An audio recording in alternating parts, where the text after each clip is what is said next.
tell you guys exactly what I told the team in there. I said, number one, you put a lot of work in to win football games, right, and to enjoy winning a football game. Right? And we're not going to have that, down faces, whatever, anytime we win a football game.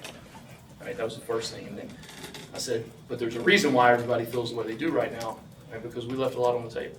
And we played a first quarter. I think it showed our capabilities to play as well as we could play. Play as well as anybody or with anybody. And then second quarter, and what I told the team was, then you showed the type of play that anybody can play. Anybody can do that, right? Three straight 3-and-outs in that.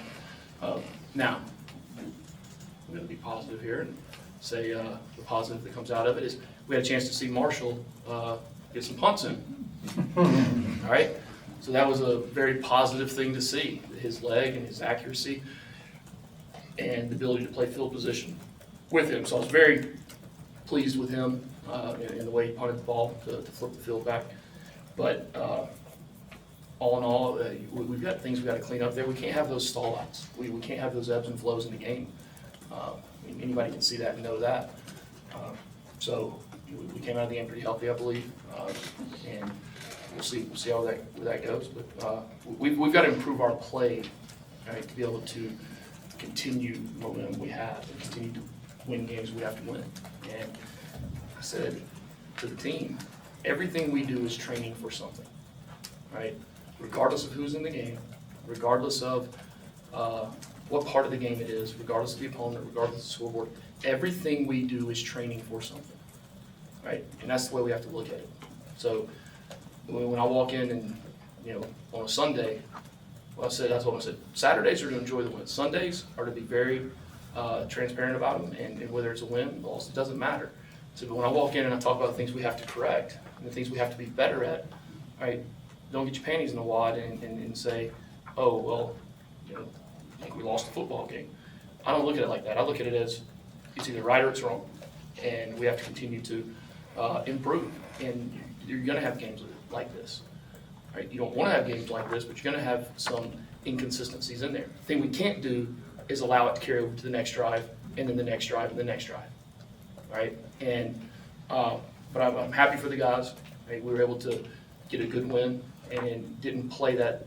And really, there were spots in the game wherever, but that second quarter was poor football. It was poor football on our part, and we got to get better than that. So, but again, happy with the win. Very happy with the win. Happy a lot of guys got to play today, and excited to continue to move forward. Questions? Chuck? You talked about putting teams away, and it seemed like you opened the door a little bit, but then in the third quarter, they put the team to Temple away there with a nice run, a good offensive possessions. Is there something that you're looking to see maybe where you guys turn that corner where you can put some teams away more comfortably earlier in games like that? I mean, yeah, I'd love to have the magic potion to tell you. And I would love to play the perfect game. I think that's football's an imperfect game, right? But everyone that coaches it and plays it is chasing perfection. So as long as perfection is still something we chase, we're not going to be super pleased when those things happen in the game. But and kids have to understand, I think they do. I think that was a good point for them to be able to see that. Jeff? Jamal's been relatively bottled up these first 3 weeks. How are you guys able to get him going today? Well, we came into the game knowing we wanted to attack the perimeter early on. They did a lot of different things in the box, extra guys in the box, did various ways they played it. We wanted to get him on the perimeter and have it open up the inside a little bit. And he made some good hard runs too. He really did. It's been tough, hard runs. So early on, he's had his touches, but it's really been spread. And look, that's not necessarily a bad thing. Okay. The fact that we do have running backs now, and we were lacking in that a little bit last year with some of the depth, especially after some injuries, and to have guys now that we can put in there and roll in there, I mean, that's only going to help those guys be fresher in the fourth quarter when you need them. Right. Those running backs that you did roll in there pretty much showed that they didn't need much of a hole to break off some long runs. They really showed their skills tonight. Do you agree with that evaluation? There's another statement from Rod. I don't know how to answer that if it's not a question. No, I mean, Dalen Gordon has done an unbelievable job for the last year. And he's somebody that's really paid his dues here. Came in as a walk-on. We actually talked about it in our team meeting last night about him. And he bounced one outside, had a play on the perimeter, and was able to make the most of it. JP got in, had a good one there at the end where he bounced it to the outside. No, I think those guys, they all did a nice job. Malachi's been such a great addition to the team, and the way he runs and the toughness, running between the tackles. I thought he did a really good job running between the tackles. We talked about the one he bounced, broke outside, but he had some good tough yards in there. Jackson. You talked a little bit about that second quarter in the offense. Was it adjustments that Temple was making, or was it just a lack of execution on y'all's end when, after going up 21-0 and then just kind of having some I'll third look at downs? tape and see exactly from the schematic standpoint. At the end of the day, we had 1 yard and 3 and outs. So I don't care if it was us, it was them, whatever, and we just didn't get the job done at all. But majority of it was us. We had drops, we had missed blocks, we had missed blitz pickup. We didn't sustain a couple times. So I'll look at the ones, what I saw, and that's on us. But at the end of the day, it was 3 straight 3 and outs. We had opportunity to move the chains there. Next two right over here, we'll go Seth, and then right behind him.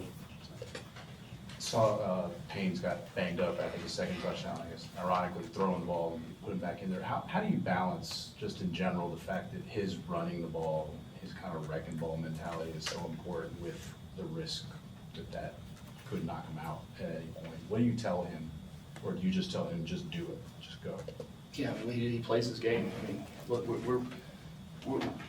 we put game plans together to win games. A lot of those are, those aren't like we're running sitting back there running quarterback power every time. Some of them are looser plays. I mean, he just banged his head on something.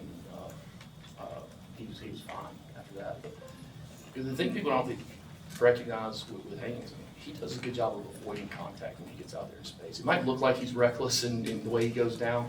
You're talking about a 6'3" with long legs and is a long strider. So he's not going to be a compact guy and be able to slide and whatnot. But the way he falls forward and gains those extra yards, he's also avoiding a lot of that too. So, look, Haynes King's played football the same way for his entire life. Right? We could sit back there, throw the ball 85 times a game, and he still will find a way to go mix it up with somebody. Flipping off what we talked about the second quarter, you mentioned the first quarter showed your capabilities, or anything specific you were seeing on those 3 straight touchdown drives, or just kind of continuing on what you've done the first 3 weeks? Yeah, I mean, we had our opening game plan script and the plays we went through and the way we wanted to attack them early on. It was successful. I mean, it actually started at the end of the first quarter. It carried into the second, but it was really the beginning of the end of the first quarter where it began. So, I mean, there was nothing special done there. We just went out and we executed. Right? 11 guys did their job. You got some hard yards in there. You had guys blocking downfield. But also guys made plays too. There were some blocks missed in the perimeter, and I know Malik's touchdown, and he made somebody miss, and that's what good players do. Go Patrick, and then Ken. Coach, congratulations 4-0. Can you talk just a little bit about Isaiah Canyon and all he brings to the offense? Yeah, well, he's a big target. He's big, he's strong. He's got good speed, really good hands. He's really starting to come into his own as a receiver. He does the dirty work, he blocks, he's unselfish on how he plays. Really, I've been very pleased with Isaiah and what he's done really the first, quarter of the season. So I'm excited to see how he continues to develop. Ken, if you want to wrap us up, we'll bring in players. Brent, you said on Thursday, I think, that starting the second half well was going to be something that was important to you. Obviously, it did not work out the way you wanted. Kind of what did you sense, or kind of how do you go about fixing that? Yeah, well, I mean, if you look at the second half, we came out, we were moving the ball, and we put the ball on the ground. Okay, but yeah, you're dang right.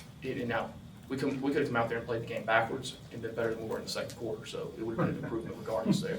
But if you look at the second half, I wrote it down. I mean, the first drive we had the exchange issue, the ball was on the ground, and then I think we had 3 touchdowns, a field goal, and a punt, the rest of the second half. So I guess my message was taken minus the first minute of the second half.